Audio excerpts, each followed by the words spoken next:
Y esta noche le informamos que las primeras indagatorias sobre el accidente ocurrido ayer en la México-Toluca indican que el exceso de velocidad es uno de los factores que pudo haber provocado el impacto del tráiler contra varios vehículos. Estos son los detalles, acompáñanos.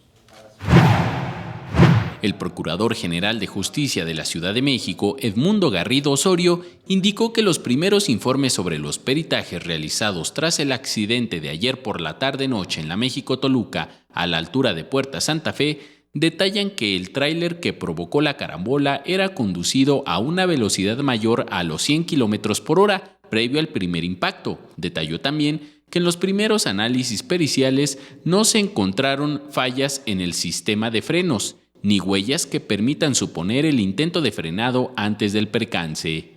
El perito de tránsito refiere que el vehículo tractocamión era conducido a una velocidad mayor a 100 km por hora, tomando en consideración la trayectoria que siguió desde el contacto con el primer vehículo hasta que se detuvo totalmente su marcha, hasta el momento de la revisión que llevan del tráiler. Estamos hablando de que el tractocamión antes del hecho contaba con su sistema de frenos funcionando, a reserva de que se determine algún otro tipo de falla mecánica. Detalló que la mujer que conducía el tráiler laboraba en la empresa EASO desde el año 2013 y era operadora del camión desde 2017. En cuanto a la estructura jurídica de la investigación, informó que se trata de homicidio culposo, lesiones culposas y daños en propiedad culposa.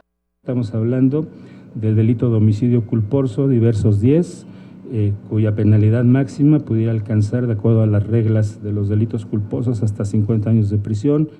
Sin embargo, acotó, es muy pronto para determinarlo, ya que se debe esperar el término de las 48 horas para la recabación de toda la información pericial. Por su parte, la empresa dueña del tráiler accidentado manifestó mediante un comunicado que se hará responsable de los hechos al tiempo de expresar sus condolencias con los familiares de las víctimas.